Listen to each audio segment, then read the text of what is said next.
Welcome in, welcome in. Let's get us all on the big screen. The wait is over. The countdown's officially on. I am Daddy Porter, and that man right there is Matt Clarke.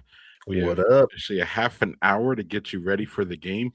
Probably less because Greg maybe didn't schedule this the right time. But we're going to break down the matchups, check the lines, give y'all the final word before the coin toss. You know the motto: 30 minutes, two hosts, one kickoff.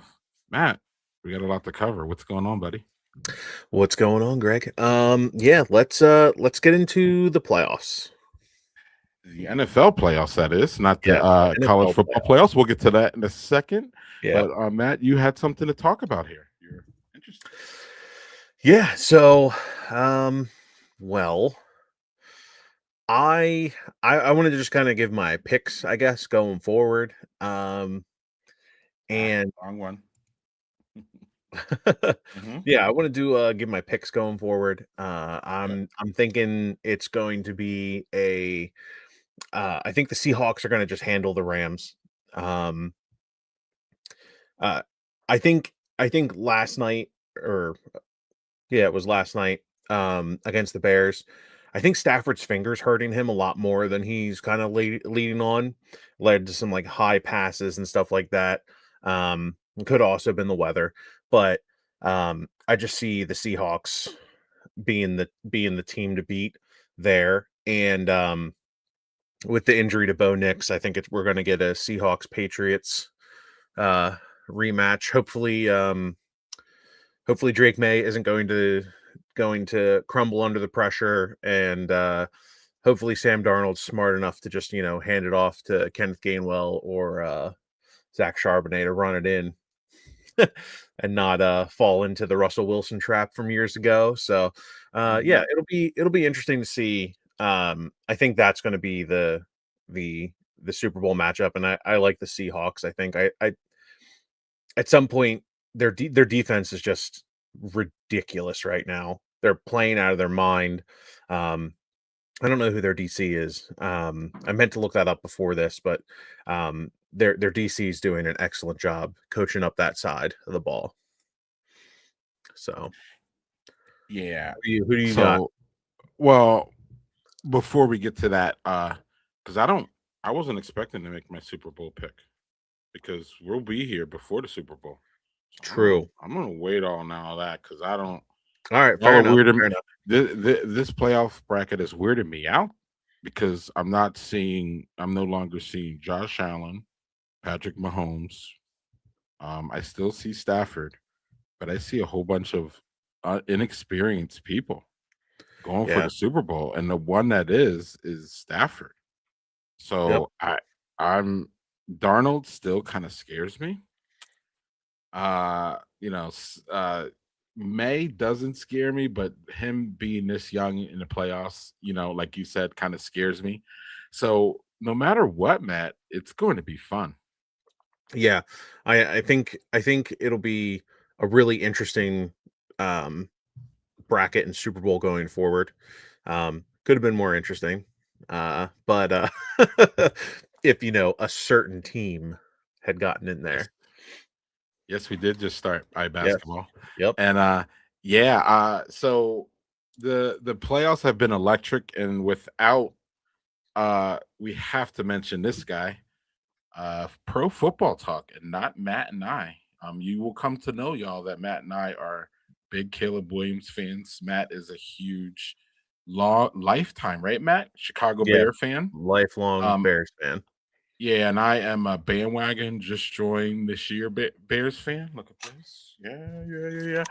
And Oh pro no. football talk. Well, mine Pro just broke. football. Yeah, oh, that's great. It's tearaway. That's what it's supposed to do. Yeah. Uh, so pro football talk, not Matt and I, came out and said that Caleb Williams has two of the greatest throws in NFL postseason history, and he's only played two career postseason games. Look, man, last night that throw on fourth down in overtime, right? Overtime? Oh no, it went to over. It No, was it was to go to it was overtime. to tie the game to send them to overtime. Yeah, it was just insane. Like there's only really one word for it, and I don't know if I've ever seen I what Clark, Dwight Clark, the the 49ers, that one that, that Yeah. 49ers, Joe Montana to Clark. Like Mhm. me, that's the only one I can remember that is just that iconic. Actually, at this point, it's going to literally be iconic. And Matt, what do you have to say about all of this? Because this guy was electric in the playoffs. Whether you're a fan of him or not. Yeah, like, it's and, like, I know people are gonna be like, "Oh, homerism," and stuff like that.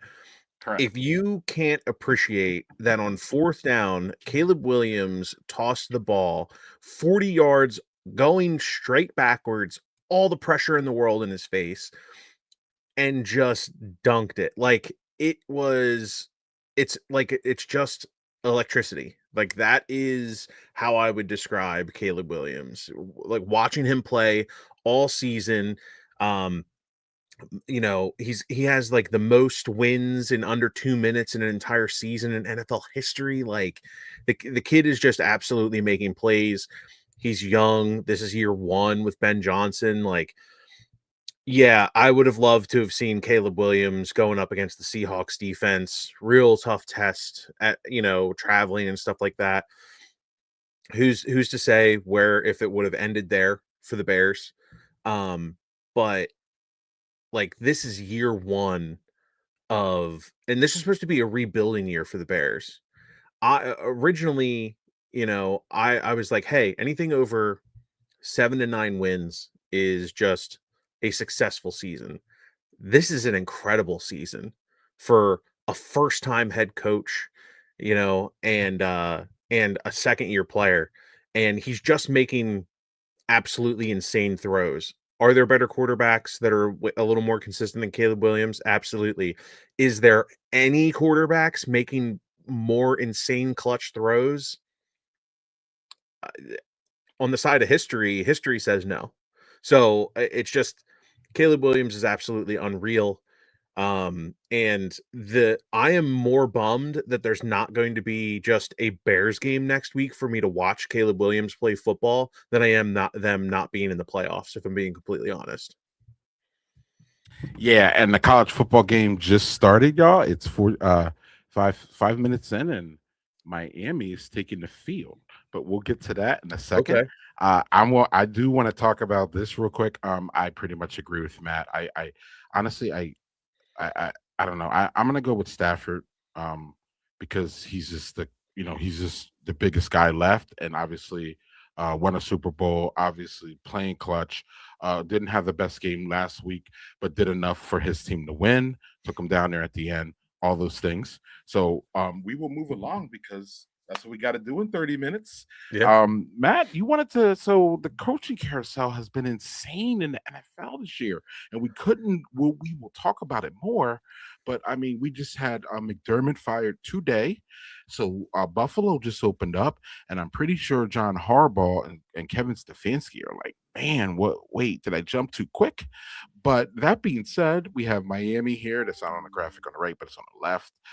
They snagged up the Packers DC. And I'm pretty sure Matt's happy about that. But we're going to skip over the Bears thing. We had Bears talk before. Yeah. And Matt, what is your overall thoughts on this carousel? I know you wanted to talk about it, so you take it away from here. So I think overall, I kind of wanted to just go, we can go place by place here. Um, I think Atlanta got the best situation they could. They have a really good defense already. Stefanski just needs to hire a guy to run it. I think he's going to do wonders for Penix and Bijan and London on that team. I really think that's going to be like an A plus for me is Stefanski in Atlanta specifically. Um, John Harbaugh to the Giants. I think that's going to be like an A for me. I think they're going to probably be the two best candidates coming out of this coaching carousel. I think everyone else is going to have this like weird kind of like they're going to have to take a lot of chances. I mean, I can't remember the last time there were 10 teams with openings. There was 7 last year or 6 last year or something like that. Mhm, Um, so it's pretty crazy. And mhm. so, um, I like the hiring of Halfley for the Dolphins too. Their defensive unit was struggling greatly. They have some really good pieces on offense that if he can get the OC right, see the biggest problem with hiring a defensive coach is if you get the OC right, then next year when there's a bunch of openings, you're you're going to lose out on your OC because they'll get hired up, they'll get snatched up. But it does give a lot of offensive minds chances to really show up and show out. Um, so with that said, I wanted to go over I think just kind of rating where the rosters are and like maybe ranking how I see like the places that you want. Obviously, Buffalo is going to be at the top. They have their established leader on offense, Josh Allen. You're MVP, not going to find MVP. a better quarterback in this lot. Lamar. You can have the debate between Josh Allen and Lamar. Yep. But Mhm. actually, you know what? Give me Baltimore over Buffalo. Hmm. Now I'm thinking about it. The Baltimore's defense is insane. Um, they need help. They Lamar needs help. O line, get him some receivers other than Zay Flowers. Mark Andrews is kind of dipping down with age and stuff like that. Yeah, that's expected. But I would say it's kind of Baltimore and Buffalo are the top two places that if you have head coaching aspirations, that's where you would want to go. Um, and then I would say probably give me Cleveland next. I know that might be a controversial take to take them over the Steelers, but the Steelers might not have a quarterback. There's no guarantee that Rodgers is going to be there next year, and they're going to be in this carousel to get a new quarterback. Um, it's the same thing with Las Vegas. So I would say Cleveland, then Miami, or no, Miami's set. So give me Cleveland, then the Steelers, and then Tennessee, Arizona, and Las Vegas are going to have to just have a they're probably going to have the most coaching search. Although I did read and I thought was interesting is Matt Nagy is the favorite for Tennessee. He's had his second he's either had it by now or he's interviewing today for his second head coaching job.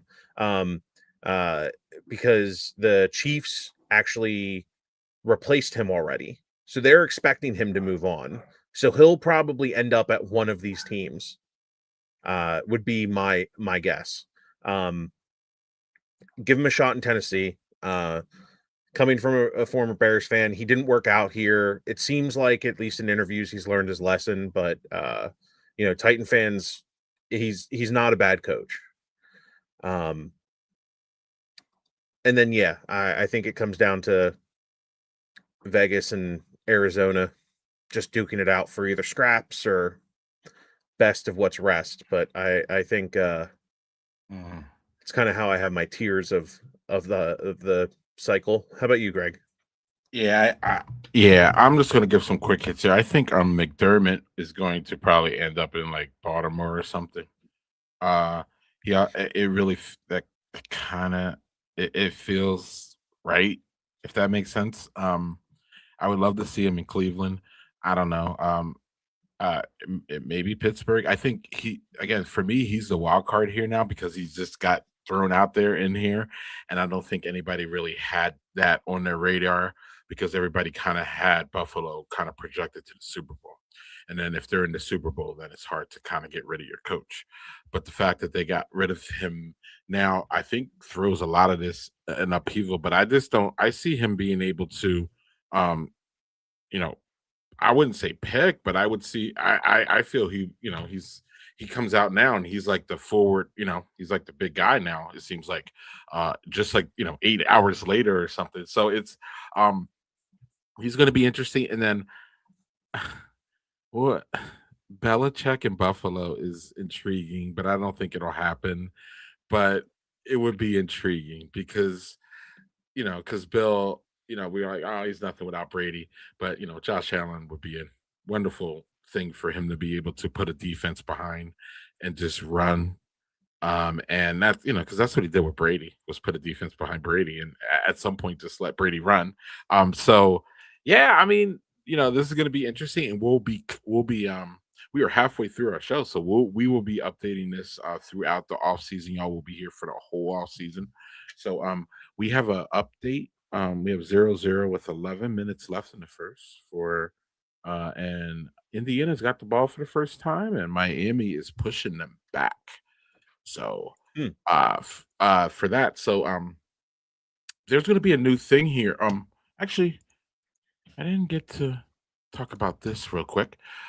Oh, or did I? Yeah, I You did. did, yeah. I disagree with Matt. I said I have LA and I have, unfortunately, the Patriots, but I would love to see the Chargers pull this out somehow Broncos. and get into the Super Bowl without Bo Nix. But it would kind of be sad because I like Bo Nix. I've liked him since college. I was a big fan of his. So yeah, so there's a bonehead of the week that you would like to speak about, Matt Clarke. Yeah. So Dan Orlovsky had a pretty bad take. Um defending Josh Allen and blaming the Bills offensive line for not picking up Josh Allen's fumbles. Well, guess what, dude? That is not always how it works out. I had an edit to this if you'd like to show the lovely people that, because that's what I think of his take. Um, I man, see, here's the thing. Here's the thing. It says fumbles, not fumble, fumbles. Like that is I think the biggest knock on Josh Allen is he does give it up sometimes. And he's a tank. And I love Josh Allen's game. Like if I had to root for a second team, it's the Bills. But like whew, it is it's brutal to watch. And like I'm a firm believer that in Josh Allen, I almost rode him to a fantasy championship this year. Um Mm, mm, he did though put up 6 points and fumbled the ball twice in the game that I needed him to, and I lost because of it. So mm, uh, that's mm, that is mm. systemic, but also I don't necessarily think you can blame the O line for his fumbles and not picking them up. Like there's such a thing as turnover luck, and sometimes that just bites you in the ass. You can ask the Mhm. Bears. The Packers put the ball on the ground like 6 times against the Bears in the playoffs, and they didn't recover a single one. It happens. Fumbles are weird. Fumbles are weirder than interceptions. So it's just one of those things. Like I don't think there's anyone to blame except for Josh Allen not holding on to the ball. Yes, and Matt Clark, as someone who has followed college football and drafts for years, and we have followed them together, I know Matt Clark's going to remember one of the things that people were worried about Josh Allen coming into the pros was what, Matt Clark? His fumbles. And his interceptions and his Yep. erratic way of playing outside of the amazing way he Hmm. plays. So like it's almost it's he is really our version, in my opinion, without the jackassery of he's Brett Favre, in my opinion. He's a Yeah. gunslinger. It's all or nothing. It Hmm. could literally be the most amazing play ever, and it could just be the most head slapping what the play ever, back to back, game back to back. Brett Favre will take you and win you the game. Next week, he will take you and lose you that game by some crazy. So, and that's I'm giving him the Brett Favre, prime Brett Favre. As a Bears fan, he was a pain in y'all's ass. Yep. So, and Josh Allen is a pain in the ass. Period. So Hmm. you just Josh Allen is that guy. You gotta hope he puts the ball on the ground 4 times, because if he's not, he's going to be putting the ball in the end zone at least 5 or 6. So Yeah. um, he almost has to beat himself, if that makes sense. Yeah. And he did. So unfortunate for him, but it was good for our entertainment, right? Yeah. And it wasn't our team, so it wasn't True. our Very misery, true. if that makes sense. Shout out to Bills Mafia. Generally, I my last football game was with y'all. I went to see Josh Allen and Baker in Cleveland, and y'all were some of the nicest fans I've ever met in my life. Y'all were engaging, fun.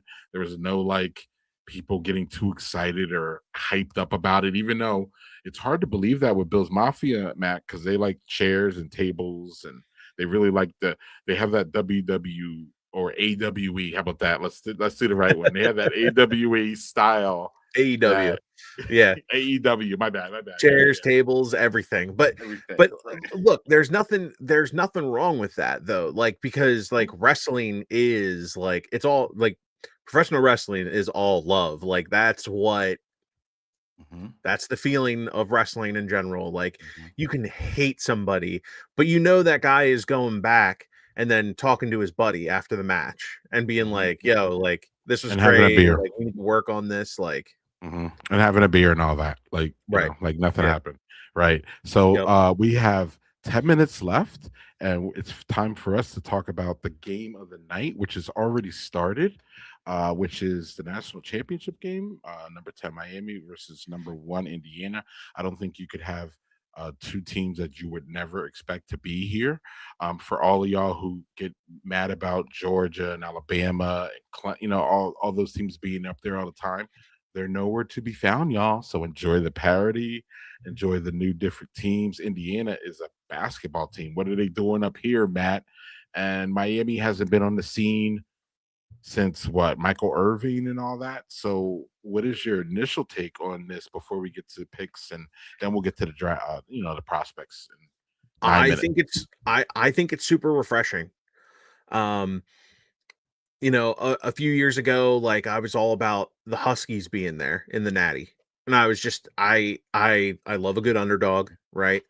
Um, and I like the mix up. I don't like seeing the same teams over and over and over again. It just proves that there's probably something wrong with nil, honestly.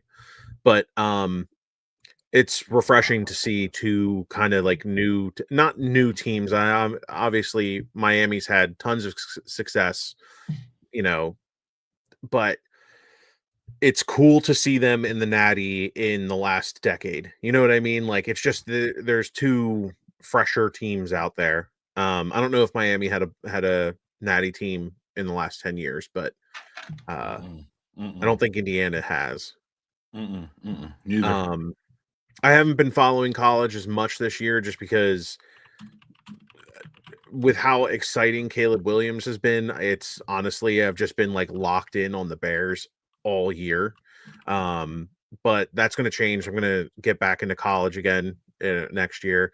The last year that I really paid attention was the year that, Drake May, Bo Nix, and Caleb and Jaden were all drafted to their teams. And watching, I'm a huge Michael Penix fan. Um, I think he's going to be the leader over there for the Falcons for a long time.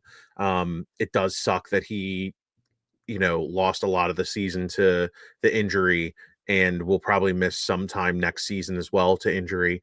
But we'll see how that goes down the road. But yeah, so uh in terms of like the prospects coming out of here, I think Mendoza is going to be awesome for, I guess the Raiders are probably going to draft him. They have the number 1 pick, right? Raiders.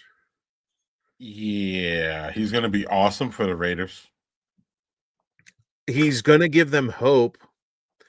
They need Okay, a okay, coach. Um okay. but they're doing the thing that like you actually get success with, where you don't have a lame duck coach, and you're going to have a coach that's going to want to come in, and they're going to find the guy who wants to work with Fernando Mendoza, right? Like, Mm, they're going to find that guy. And when they find that guy, that's who they're going to hire. okay, okay. Um Who else you got prospect wise? I mean, Carson Beck's a senior. He's definitely coming out in the draft. If Mendoza's, I don't think he's officially declared for the draft yet. Not Yeah, 100% yeah, yeah. sure. Yeah, he didn't say Um anything yet.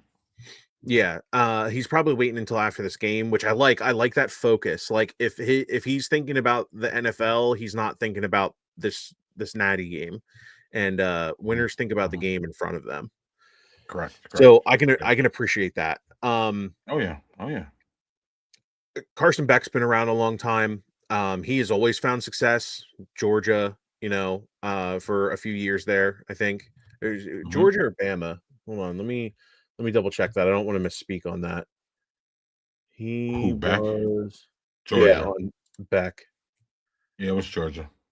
Yeah, longtime Georgia player. Found a lot of success there. I guess Mhm. just tried it out in Miami, and got them to the Natty. So like you can't hate that either.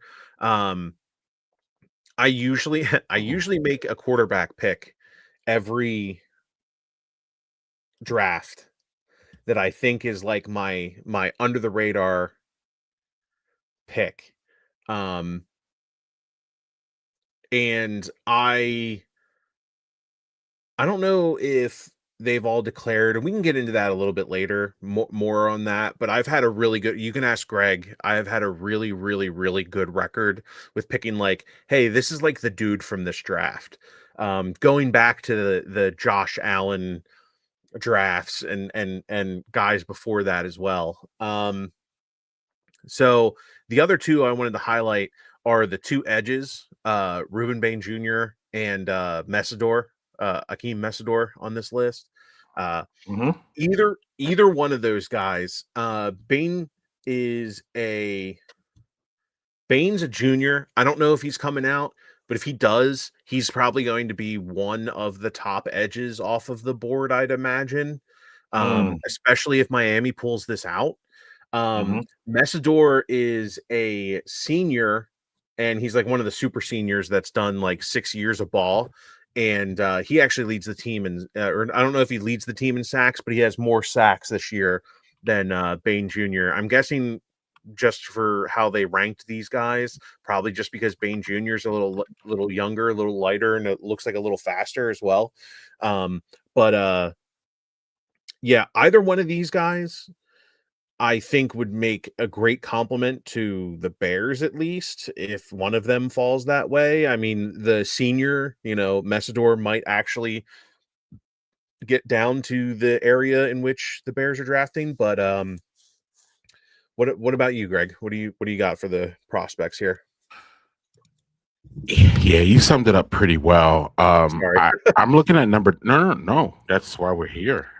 And me talking less is a better show, I believe. But whatever, we'll work at that. But no, I'm looking at the OT here. As a Browns fan, we need some OT, so I'm going to be looking at the OTs here. Pretty much once I start watching. Omar Cooper Jr. is someone interesting here too that I think we should keep an eye on. I'm just going to do the keep an eye on thing here, and we'll get into the draft and all that soon once we get to and Matt, you touched that. So we have 2 Yeah. minutes left, Matt. We and the game is 0-0, and let's see here. Indiana is just crossed half field here on the 46 now, second down. So there's no score. So we can give here a little bit before we get out of here. Thoughts on the game? Um, so it seems like Miami has the superior defense, and they have the experience of Carson Beck to drive that team. But I like a wild card, so give me the Heisman winner. Like, give me Mendoza and Indiana to just get it Mhm, done. mhm, mhm. Yeah, I Matt and I are. You'll see, y'all. We're really NFL strong, and we are not. We like college, and we watch the prospects. And I know I watched more this year. I know that Matt did. Matt was a little disengaged. Matt was more engaged when his team had the first pick, and he needed a It's very quarterback. true. And It's that's when very Matt true. was all in on the college. But Matt has All drifted in. away I watched because that of entire season. I watched more yeah, college. I got right, I got a TV subscription for that reason. That right. entire year just to watch college football. So I'm gonna go with I don't really like Carson Beck, I'll be honest with you. So I'm gonna go with Indiana and number one, and they deserve the number one. Didn't they beat Ohio State and they beat all these teams? So I'd like to see them just finish it off and have Indiana at the top. There's something about that, especially in football. Yeah. So Matt, it was great. It was our first show. We'll see y'all in 2 weeks. And just like that, the clock hit 0. We promised y'all the fastest pregame show, and I think we delivered. That was 30 minutes. There were 2 hosts, and now it's the kickoff that it's already happened. But y'all enjoy the championship game, and we'll see you in 2 weeks, the week before the Super Bowl. Matt, thank you. Yep. Thank you guys. Signing off. Cheers.